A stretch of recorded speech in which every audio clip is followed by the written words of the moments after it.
Back here with Mike's Mustang Repairs, and today I'm going to talk through this custom, easy, and fun project I just completed. It's a display stand which tells the history of my car. Using the original springs and rotors, this is certainly a unique piece I think turned out pretty well. I'll talk through some of the finer details of how I completed this project, and hopefully this inspires you to create something similar. Wish me luck!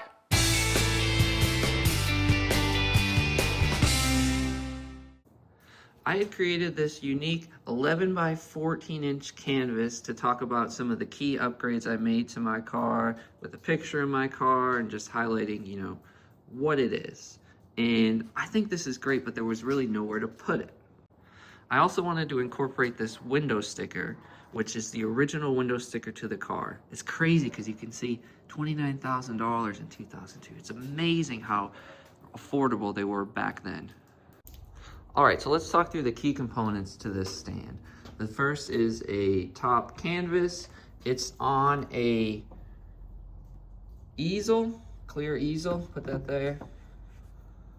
The easel is on a platform, which is also connected to the window sticker in a frame. Underneath the platform, you can see there's leveling screws and a hook to connect the platform to this stand piece. It's on 2 coil springs and then a brake rotor, and there's an isolator actually between the brake rotor and the spring. So for getting a frame, I measured the window sticker itself. It's about 9.5 by 11 inches, and so I'm going to need to get a frame to accommodate that. So a standard size is 11 by 14, so I'll search on that, and a key piece here is you want it to be UV resistant. That'll prevent it from fading in the sun. So I'm going to attempt to flatten the window sticker, and then what I'm going to do is take a piece of poster board, cut it in half, and this will help keep the window sticker clean. Then laying it face down, I'm going to cover it with a towel and iron it on the lowest setting of the iron. What you want to do is iron it slowly, carefully, and you want to get it warm.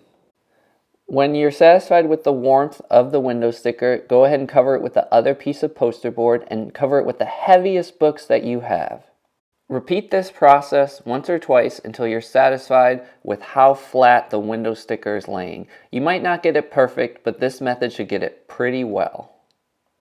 Okay, now that the window sticker is flat, what I'm going to do is put it in the frame. I found the best method of putting it in this clear glass frame was to use a carpenter square, center the picture, and then use painter's tape to kind of document where I needed the window sticker to go. Don't be afraid to take your time here. Do it once, twice, 3 times, however many times it takes to get it completely centered. And once you're happy and comfortable with the position of the window sticker, the next step is to remove the tape, and you can go ahead and clean it with glass cleaner.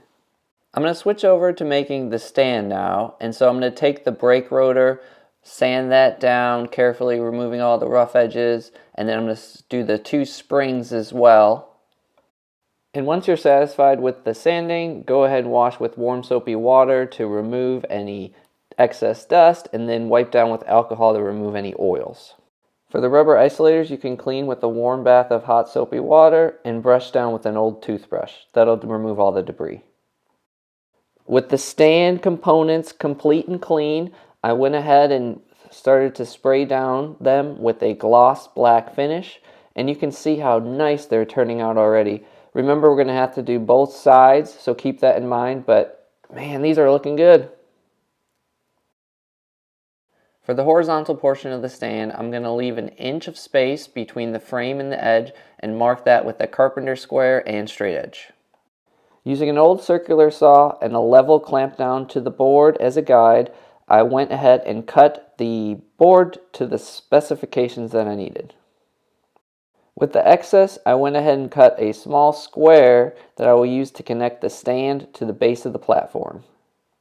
On all the exposed edges of the plywood, I added pre-glued real wood edging using an iron, following the procedure on the package. This will create a clean finish. Using a utility knife, I went ahead and cut off the excess edging, being careful not to cut the surface below. After sanding the edges of the plywood and the face for any imperfections, I went ahead and started to paint the surface of the plywood, remembering to cover both sides of the plywood and letting it dry in between coats. This is the first board that's going to connect directly to the springs. I'm going to insert leveling screws into the edges about 1 inch away from either side. I'm using a nail to mark the spaces I need to drill. The leveling screws require a 5/16 inch drill bit to insert into the wood. That's pretty big, so I'm going to use a smaller drill bit first to create pilot holes to prevent the wood from cracking, and you can see this is turning out pretty nice. With the plastic housing removed from the leveling screws, I slowly and carefully pound the plastic into the wood, making sure it's completely flush and going in as consistently and square as possible. For now, run the leveling screws down as far as they'll go. We'll raise them up to create a level surface in a little bit.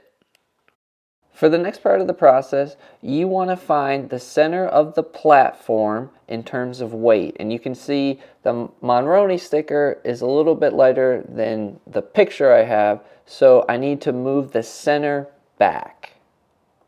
I've used a level to balance the wood to make sure it's in a good spot, and then I'm going to put the flush mount hanger in this position, and I've marked it with tape. Before I attach the picture to the platform, I'm going to double check to make sure the 1/2 inch screws don't go through. On the underside of the platform, I'm going to attach the flush mount hanger in the center. For this flush mount hanger, you're going to want to use 1 inch screws to combine the center board with the bottom board. The center board gives enough space to allow the leveling screws to keep the upper platform level. There we go. Got it balanced now. That's perfect. That's exactly what we want. Now I'll go ahead and bolt this piece on. Using painter's tape, I'm going to trace the connectors and I'll have them marked for when I can drill the holes next. Because I've traced each frame connector, I can drill a small pilot hole to use as a guide when I'm installing the frame, being careful not to go through the bottom. Remove the tape and go ahead and start to attach each of the frame connectors to the platform using the 1/2 inch screws. Ensuring the window sticker is perfectly centered, attach the frame to the connectors using the bolts provided. Alright, we got the platform created. Let's attach it to the stand. Using the top of the coil as a template, I've marked where it's going to sit on the connector. I'm going to attach the spring in 5 different locations, so what I'm going to need is 10 holes. I'll mark them with a nail. Alright, let's go ahead and start drilling. The one thing that I did that I wouldn't do again was right here. You don't need any holes right here, because if you do, the flush mount won't connect with the top platform. I learned that the hard way when I tried to connect it and it didn't fit, but that's okay. That's all part of the process. The rest of the holes I drilled worked great. Alright, send some zip ties through the top and start connecting. Do your best to keep it as perfectly flush with the mount as possible, working slowly around, tightening in an even pattern. And I found that you could use a pair of pliers to really get a good grip on the zip ties and tighten them. When you're confident the zip ties are tight enough, use a pair of trimmers to snip the excess tails from the zip ties. Again, using zip ties, I'm going to connect the base rotor to the spring coil, and I'm going to have an isolator between the two of those components. I think that'll help keep the stand straighter, and you can see just working your way slowly, carefully, and connecting them solidly. From underneath, I'll trim the tails of the zip ties to make sure that it looks clean, and I'm doing that as close to the coil as I can. That'll create the clean look that I'm looking for. And then I'm going to start to position the top spring coil. I'm going to attach the base coil to the top coil in a position and orientation that is the most level to start off with. And again, I'm using zip ties because I don't want to weld these in case I want to use the springs again. And of course, trim the tails of the zip ties that attach the base coil to the top coil. The final piece will be to attach the platform to the stand, and you can use the leveling screws to make sure that the platform is as level as possible. Whoa, check this out. It looks great. Let's get it outside and see how it looks next to the car. But yeah, this looks great standing next to the car. It easily, quickly tells you all of the information you need to know about the car.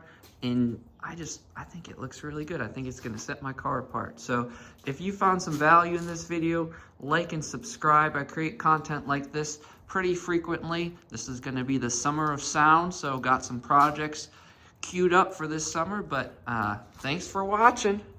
Come back next week.